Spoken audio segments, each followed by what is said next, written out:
माशा अल्लाह माशा अल्लाह कान ला हौला वला कुव्वता इल्ला बिल्लाह अल अलीय्यिल अज़ीम। सलावत।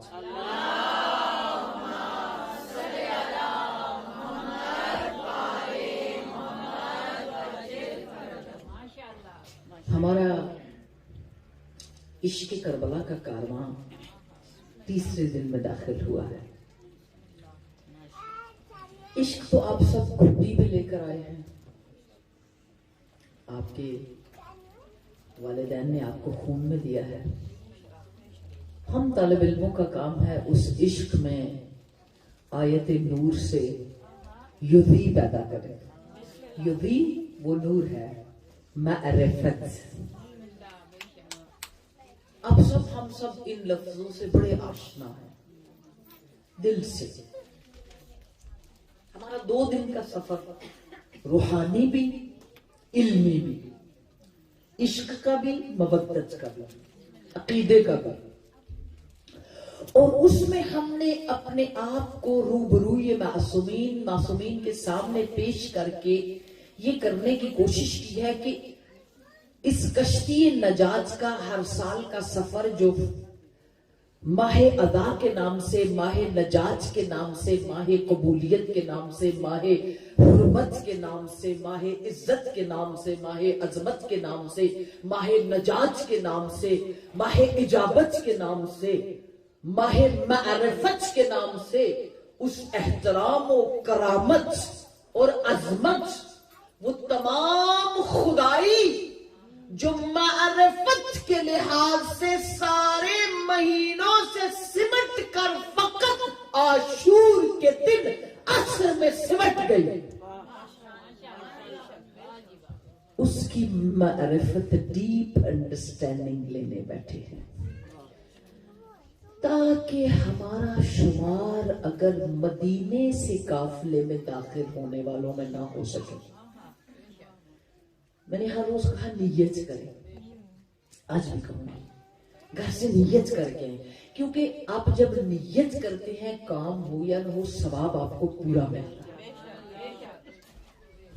मसलन बाजी ने किसी ने नियत की कि वो खुदाया जब तौफीक होगी तो सोने का पहाड़ अल्लाह की राह में दे दूंगी, खुदा की कसम आपका ये लिखा जाएगा क्योंकि आपने नियत की। और ये वाक़यात मौजूद हैं कि रेत के टीले पे खड़े होकर एक शख्स ने कहा काश ये सोने का होता मैं खुदा की राह में दे देता। सो गया ख्वाब में, आलम बरज़ख में क़यामत का दिन है और हिसाब हो रहा है। देखा रेत का एक टीला खुदा की राह में दिया, रोता है, कहता है मैंने तो सोचा भी नहीं था, मेरे पास तो एक जर्रा सोना नहीं था, कैसे? कहा तूने फलां दिन खुलूस से खड़े होकर सहरा में कहा था काश मेरे पास हो।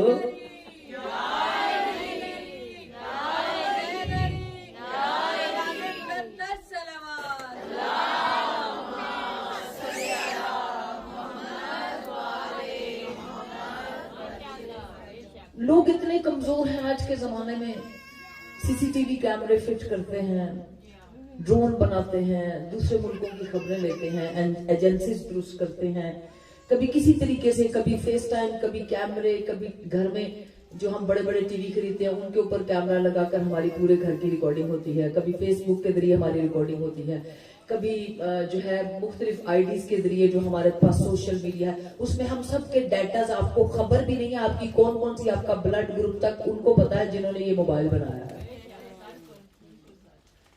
ये तो आपकी दुनिया की तरक्की है। दुनिया क्या समझती है? खुदा ने, तुम बाहर के कैमरों के मोहताज हो, रब्बुल आलमीन ने एक मशीनरी फिट की है, हाँ? तुम्हें गोश्त का लोथड़ा लगता है, हम उसी की बात कर रहे हैं 2 दिन से। वो जो अल्लाह रब्बुल आलमीन ने मशीनरी फिट की है, उसने कहा उसमें आंखें भी रखी हैं, उसमें रिकॉर्डिंग भी रखी है। आप कहते हैं मेरे ज़हन ने आपको बड़ा याद किया, कहते हैं कभी? नहीं, आप कहते हैं दिल ने याद। कभी जहन मिस करता है किसी को? नहीं करता। कभी जहन उदास होता है? नहीं होता। वो तो एक डिस्क है, एक सिम है जिसमें सारी मेमोरी है, सारा कुछ इधर है, आपने अगर इधर का सौदा ठीक कर लिया और यही हरम है, यही खुदा का घर है, यही काबा है, यही करबला है, यही नजफ है, यही सामरा है, इसी दरवाजे से दरे हिकमत खुलते हैं, दरे करामत खुलते हैं, दरे मारिफत खुलते हैं, दरे मुलाकात खुलते हैं, दरे दीदार खुल जाते हैं।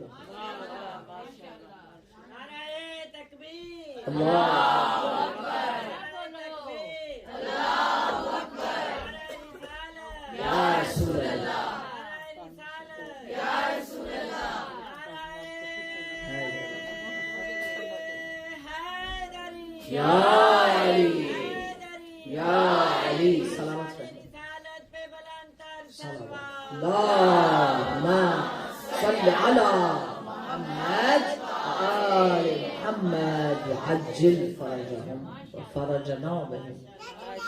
थोड़ा सा हम दिलों को, आप जितने बैठे नियत करेंगे, खुदाया 1400 साल बाद सही पर मेरा नाम आना चाहिए इमाम हुसैन के काफिले में। मैं आपको गारंटी देती हूँ मेंबर, ये होगा और क़यामत के दिन आप देख सकते हैं। मिसाल भी देंगे, बस मैं जो बात कर रही हूँ ना, आप मुझे कहें एविडेंस दे जी।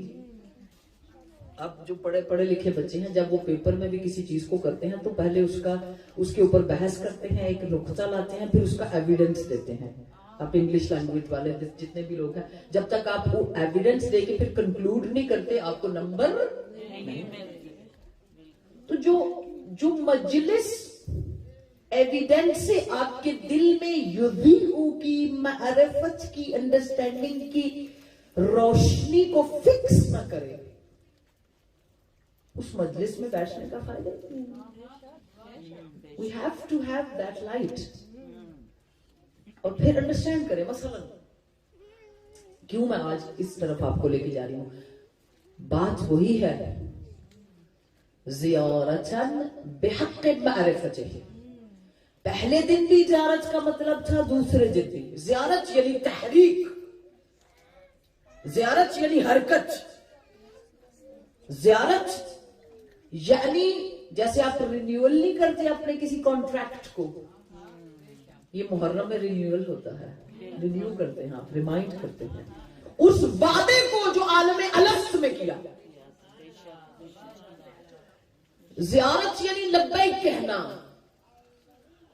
ज़ियारत यानी तरवीज इमामत, तरवीज विलायत, तरवीज रिसालत, तरवीज तौहीद। ज़ियारत न फ़क़त मुलाकात और दीदार।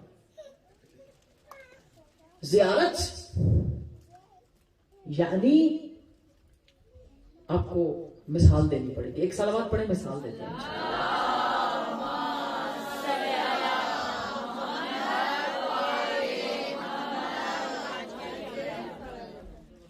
दो कैफियतें ज़हन में रखिए आज की मजलिस में। एक कैफियत ये है कि कल मैंने एक जुमला बोला था, अल्लाह रब्बुल आलमीन ने हज काबा के जरिए लोगों को आजमाया। और ये बहस की हमने कि इस्लाम, कुरान, शरीयत, दीन, करबला, इमाम, तालीमात मोहम्मद व आले मोहम्मद, सब कुछ हमें बार बार वार्निंग देते हैं, बेदार करते हैं, जगाते हैं कि हमने जाहिर को देखकर किसी चीज का डिसीजन नहीं करना।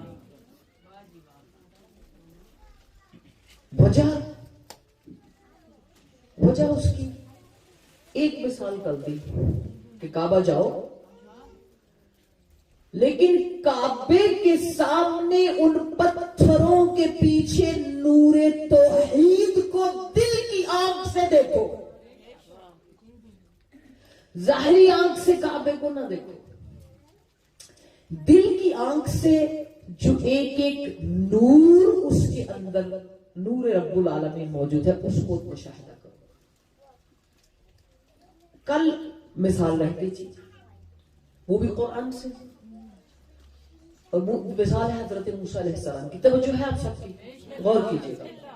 हम किस तरह कनेक्ट हो सकते हैं, किस तरह उस काफिले में दाखिल हो सकते हैं, किस तरह हमारी कैपेसिटी बढ़ सकती है। जब तक जाहरी मतलब से हटकर बातनी मतलब स्पिरिचुअल मानवीयत मीनिंग्स जो है उसकी स्पिरिचुअल मीनिंग्स की तरफ नहीं जाएंगे, तब तक हमारे लिए कोई चीज रोशन नहीं होगी। जब जनाब मूसा ख्वाहिश करते हैं लोगों के साथ, तो अल्लाह रब्बुल आलमीन ने क्या कहा था? अना रब्बुका या मूसा, अना रब्बुका फख्ला नअलैक। क्या बात है, ये तो पहाड़ पे गए हैं और निदाए कुदरत आ रही है, मूसा मैं तेरा रब हूं, फख्ला उतार दे नालैक अपने जूते। तवज्जो, पैगंबर हैं, लाडले पैगंबर हैं। क्यों? इन्नका बिलवादिल मुक़द्दस तुवन, क्योंकि अब तुम मामूली जगह पर नहीं हो, तुम मेरे मुकद्दस पहाड़ में आ रहे हो, मुकद्दस वादी में दाखिल हो रहे हो। मूसा अनानियत के, तकब्बुर के, मादियत के, मटीरियलिज्म के, दुनियादारी के, हर तरह के तकब्बर को उतार कर, यानी जूतों को उतार कर दाखिल हो जाओ। आपकी तवज्जो है? मूसा जो ऐसे पैगंबर हैं जो तीन तरीकों से इल्म लेते रहे, दीदार करते रहे, शहादत देते रहे, मगर तूर पर जाकर कहा आजज़ी से आओ, खुजू करके आओ। खुजू कब होगा? जब जूते उतरे।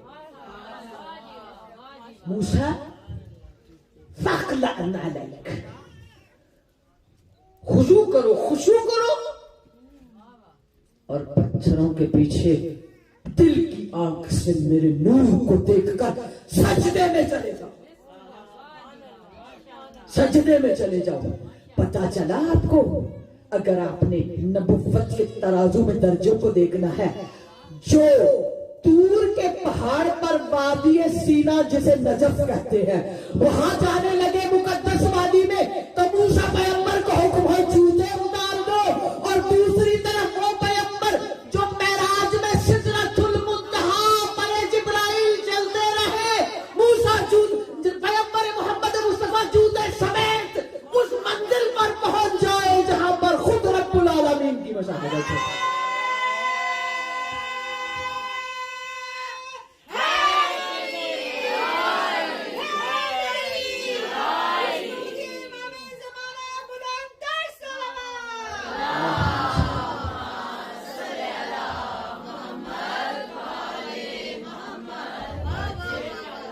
मिसाल क्यों है? इसका मतलब है कि जनाबे मूसा की बातिन की आंख अभी खुली, जो नूरुन अला नूर है। दुरुस्त है, मूसा पैगंबर है, उलुल अज़्म है, बड़े मोजज़े हैं उनके। उनसे पूछो कि वो मोजज़ा करते कैसे थे। देखिए, ये आप बहस आगे जाएगी। अभी मैं सिर्फ आपको उस शहादत कहा, जो दिल की आंख से देखकर शहादत दोगे तो फिर बोलना नहीं पड़ेगा, फौरन सजदे में गिर जाओगे।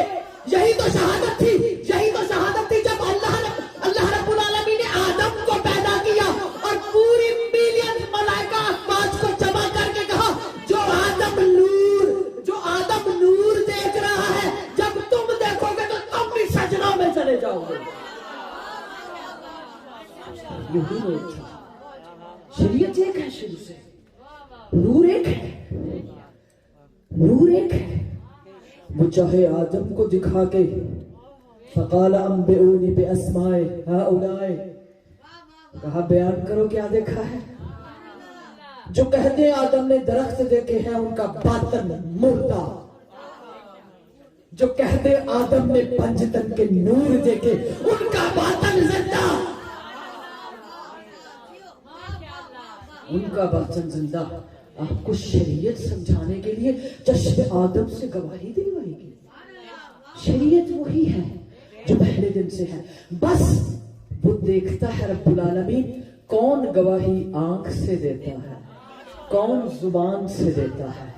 लेकिन जियारत की मंजिल पे तब जाएगा जब बातिन की आंख खुलेगी, और बातिन की आंख करबला का रोजा नहीं देखेगी, अलम नहीं देखेगी, ताबूत बीबी सकीना का नहीं देखेगी, गुरबत बीबी सकीना को आंख से देखकर गवाही देगी, तो जियारत अल्लाह की बारगाह में कबूल हो जाएगी। ये वो मंजिल है वहां पर जब दिल की आंख गवाही देती है, अस्सलामु अलैका या अबा, उस वक्त ये शहादत जो है वो शुरू होती है। देखिए, हम बड़े आराम से अपने मारिफत के उन खानों को, जो इश्क इमाम हुसैन तो है दिलों में, लेकिन मारिफत कौन सी? ज़ियारतन बिहक़ मारिफतिही, ऐसी मजलिस जो मारिफत के हक के साथ हो, वो मजलिस है।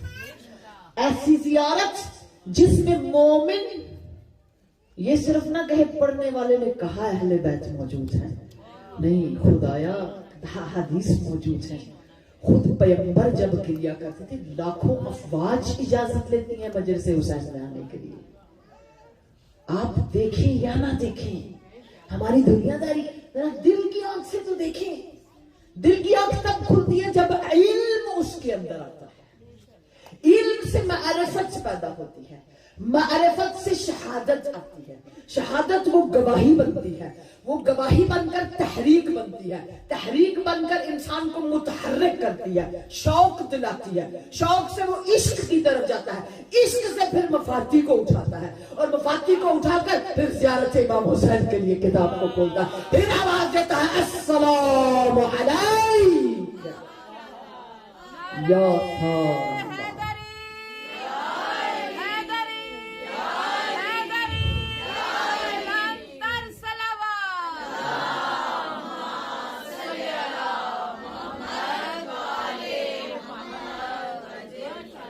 अब आप और मैं, हम कौन से तूर पर हैं कि हमें जो मिसालें अल्लाह ने सूरह नूर में जड़ी हैं, हमें भी दिल की आंख से उन अनवार के लिए, शहादत के लिए वो शहूद पैदा और आंखें खोल जाए दिल की। सिंपल वे, आप बड़ा जबरदस्त जहां आप बैठे हैं, यही आपका कोहे दूर है, यही आपकी वादी सीना है, यही आपकी महराज है, यही आपका दूसरा आसमान है, तीसरा आसमान है, सातवां आसमान है, यही आपका अर्श है, यही आपका कुब्बा हुसैन है, यही आपका अरफात है, यही आपका काबतुल्लाह है। पर दिल चाहिए। अब आप और मैं कैसे कनेक्टेड हैं इसके साथ, मिसाल देंगे। ये एविडेंस का वक्त है, एंड पे फिर कंक्लूजन होगा। एविडेंस क्या है कि 1400 साल पहले बात हुई और क़यामत तक जाएगी। कहा, आपसे मैंने एक सवाल किया कि आप कौन से काफिले में शामिल होना चाहते हैं। कुछ लोग थे जो मदीना में इमाम हुसैन अलैहिस्सलाम के साथ चले, काफिले के अंदर थे। मक्का में आए, हज के दौरान इमाम ने अपने हज को उम्रे में तब्दील किया और अरफात पे आकर दुआ पढ़ी और खुतबा पढ़ा मेरे मौला अब्बास ने, और बहुत सारे लोग वहां छूट गए। चले थे इमाम हुसैन के साथ, मगर मक्का आकर दूसरे काबे को देखकर असली काबा छोड़ दिया। बातिन की आंख खुली नहीं थी। तो जो रखिएगा, ये मेरी और आपसे कनेक्टेड चीज है। दूसरे मरहले में कुछ लोग थे जो दूसरी और तीसरी मंजिल पर जुदा हुए, उन्होंने छोड़ दिया। फिर कुछ लोग थे जो जनाब मुस्लिम बिन अकील की शहादत के बाद मौला से अलग हुए। चार तरह के, 4 types of people entered with इमाम हुसैन एंड लेफ्ट इमाम हुसैन। हत्ता कुछ लोग ऐसे भी थे जो इमाम की शहादत से आधा घंटा पहले इमाम को छोड़ कर गए। सिर्फ शब आशूर नहीं है, लेकिन कुछ लोग ऐसे भी थे, आप उनमें शामिल हो सकते हैं, कि जो ऐन शहादत से 5 मिनट पहले इमाम तक आ जाते हैं। कौन से ग्रुप में आएंगे आप? कुछ शब आशूरा कर मिलते हैं, क्योंकि आज जिस वो दोस्ती, वो फ्रेंडशिप, वो मोहब्बत जो इमाम की एक अजादार से, एक फॉलोअर से, एक शिया से होती है, आज उसका दिन है। अगर मिसाल ना रखूं तो मिंबर का हक अदा नहीं होता। सारे उलमा फुक़हा सब जनाबे हुर की मोहब्बत को पढ़ते हैं। मेरे पास ऐसी ऐसी मिसालें हैं करबला के अंदर शुहदा की, जो उस वक्त आए थे जब इमाम ने हल बिन नासिर यंसुरुना की सजा दी। 8 दिन इमाम के मुखालिफ फौज उम्र साद में थे। हाँ? बाकी शुहदा के साथ जंग से कपड़े खूनी थे। पहुंच रहे हैं? हुर ने तो काफिला रोका था ना। हाँ? और फिर जनाबे हुर कैसे बन गए?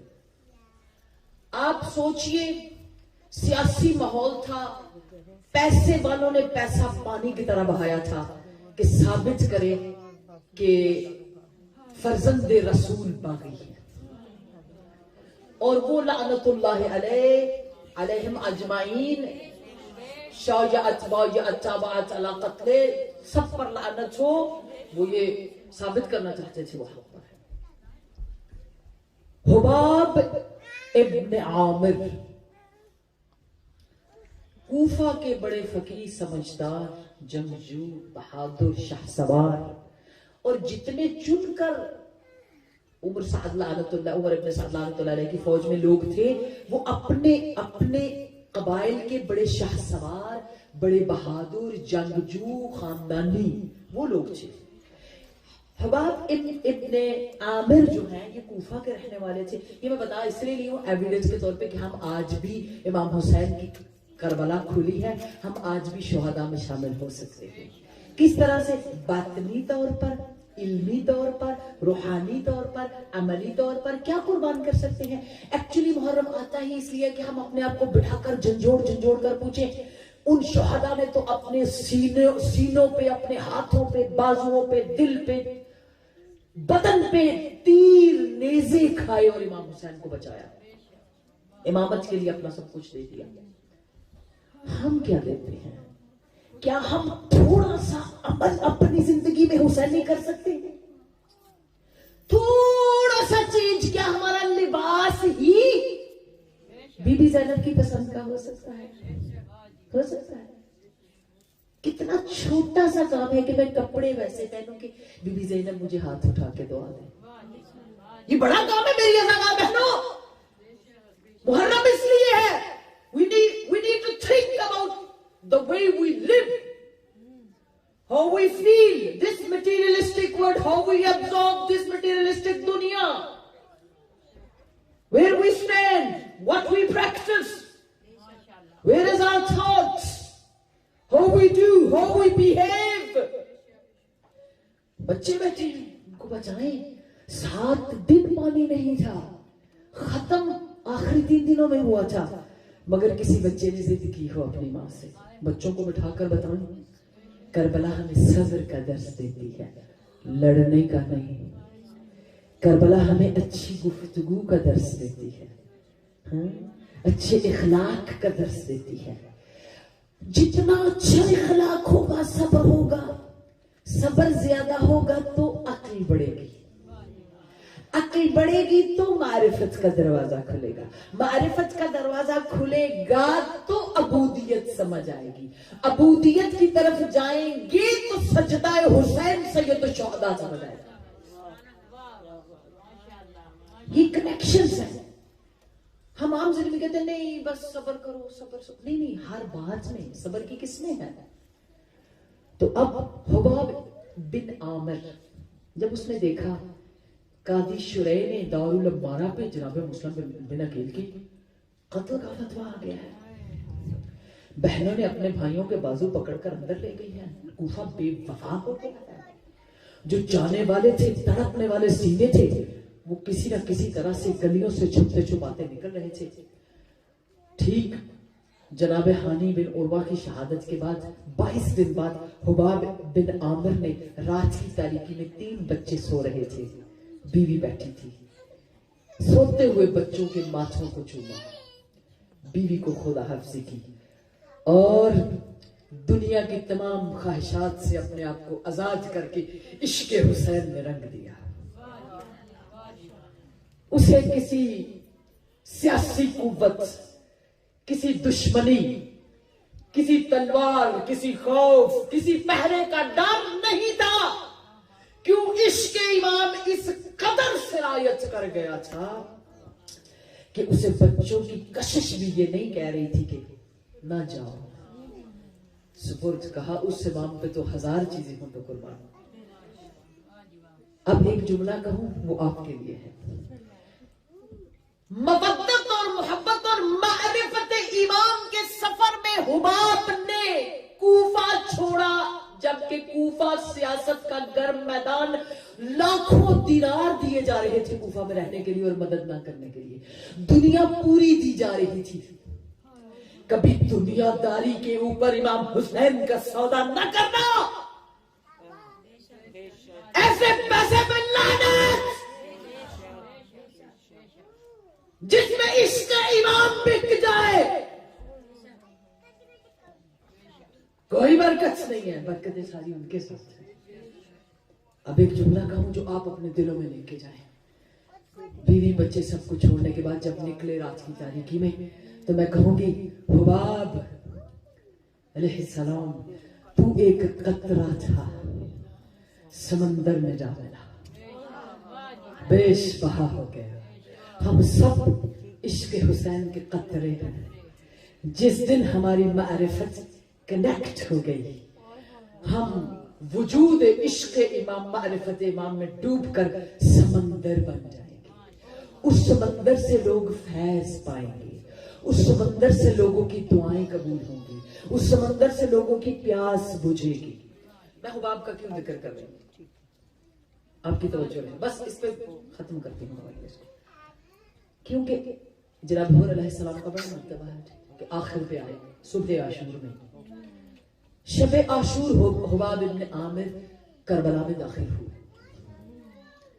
करबला में दाखिल हुए तो अंधेरे में गुजरते हुए सबसे पहले हुर की फौज से मुलाकात हुई। रास्ते में गुजरते हुए जैसे नजर पड़ती है, गुजर के जाना था ना इमाम के खैमों तक, तो जो है आप सबकी थक तो नहीं गई। तो हुबाब इब्न आमिर ने जब गुजरते हुए देखा, हुर पर नजर पड़ी, मारिफत और इश्क इमाम में लबरेज समंदर की तरह हुर की तरफ गया और जाकर कहा, मुबादा, तुम्हारी शमशीर फर्जंद रसूल की तरफ उठे, ऐसा ना हो। स्याह और बदबख्त है वो जो इस इमाम की मारिफत के सामने दुनिया को खरीदते हुए खश्म खुदा, गज़ब खुदा और जहन्नम को खरीद ले। जनाब हुर के दिल पर तीर की तरह हुबाब के जुमले लगे। कहा, बदबख्त है, स्याबख्त है जो इस वक्त बहिश्त को छोड़े और जहन्नुम को इख्तियार करे। ए हुर, याद रखना, तेरी तलवार इसलिए नहीं है कि फर्जंद फातिमा ज़हरा के लिए उठे। 3 जुमले हुबाब इब्न आमिर ने तीर की तरह जनाबे हुर के दिल पर चलाए और खुद हवा की तरह, अस्सलाम अलैका या अबा अब्दिल्लाह, आवाज दी, रूही व जिस्मी व मौली लकल फिदा या हुसैन इब्न अली। ऐसी आवाज दी, इमाम हुसैन खैमे से निकले, बाजू फैला दी। ये समंदर से मिलना है, ये जवाब है, ये है ज़ियारत। दिल की आंख खुले तो ज़ियारत होती है, ऐसे नहीं। फिर ऐसी ज़ियारत जो तीरों, तलवारों, दुश्मनों, सियासी पहरों के अंदर से हुबाब को इमाम हुसैन के साथियों में लेके, अव्वल सफ में इमाम हुसैन के लिए शहीद होने वालों में जनाब हुबाब शामिल है। हम आज भी इमाम हुसैन अलैहिस्सलाम ने अपनी शहादत के उस सफीना नजात को क़यामत तक के मोमिनीन के लिए रखा। वो 4 ग्रोहों की भी तारीफें हुई। हम और आप फैसला करें, हम हुबाब बनेंगे या हुर बनेंगे। हमारा नाम क्या है?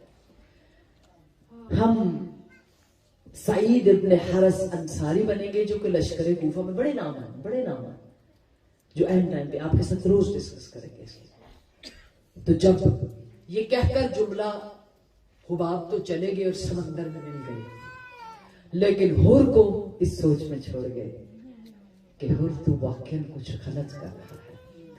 जमीन पे सर मारा, सोचना शुरू किया। आप सब ने ये बातें सारी सुनी हुई है। और फिर वो कौन सी बात थी कि जनाब हुर ने अपनी सारी सिपह सालारी को जूते की नोक पे रखा। कहते हैं ना, फला आपको वजारत मिल जाएगी, आ जाएंगे। फला जॉब बड़ी अच्छी है, हिजाब उतार दें। हाँ, फला काम बड़ा अच्छा है, आपको ये करना पड़ेगा, यानी आपको दीन बेचना पड़ेगा। तो करबला हमें बताती है, भूखे रह लेना, प्यास सह लेना, टुकड़े टुकड़े हो जाना, लेकिन दीन का सौदा न करना। फिर हुर की तरह पलटोगे तो फातिमा ज़हरा अपना दामन फैला के बैठी होंगी, कभी नहीं कहेंगी दरवाजा बंद है। मेरे सैयद शुहदा कभी नहीं कहेंगे, वो नहीं तो बीबी सकीना आपका हाथ पकड़ कर ले जाएगी। लेकिन पलटने के लिए अच्छा, वो जिन्होंने पानी रोका, सब कुछ किया, फौज को इमाम के साथ गुस्ताखी की, सब कुछ हुआ, अब अपने हाथों को बांधकर घुटनों के बल इमाम के खैमों की तरफ आते हैं। पीछे पीछे बेटा भी आता है, पीछे पीछे गुलाम भी आता है। दूर से देखा जैसे जानवर रोते हुए हकलाता है। सिर्फ घुटनों के बल चल नहीं रहे थे, जनाब हुर के रोने की आवाजें भी थी। और बाज रिवायात में लिखा है कि हुबाब के साथ साथ बीबी सकीना ने 20 बच्चों को जमा किया हुआ था। ये बीबी सकीना की बड़ी मुदब्बिर शख्सियत थी, बड़ी मुदब्बिर शख्सियत थी। आपने एक बच्चों को 9 मुहर्रम की सुबह से कहा था कि आपको प्यास लगी है तो आप मेरे साथ कहे अल आताश अल आताश, और ये बच्चों के साथ खैमों में दौड़ती थी। अल आताश, बच्चों थकना नहीं है, हमारी अल आताश की आवाज से बड़े दुश्मनों के दिल पिघल जाएंगे।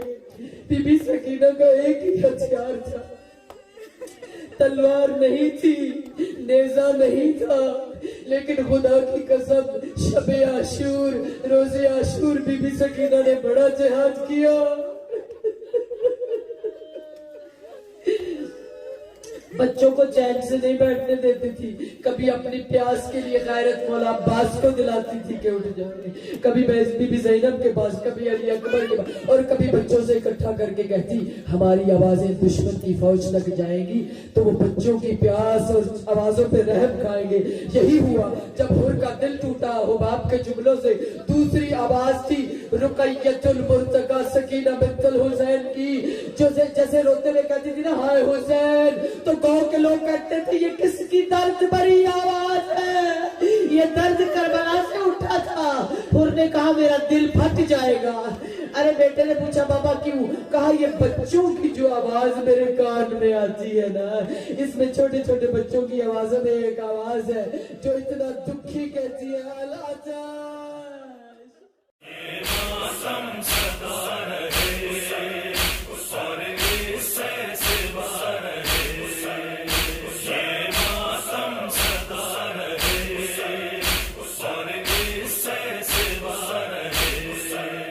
कितनी ही उठे जुल्मत की घटा।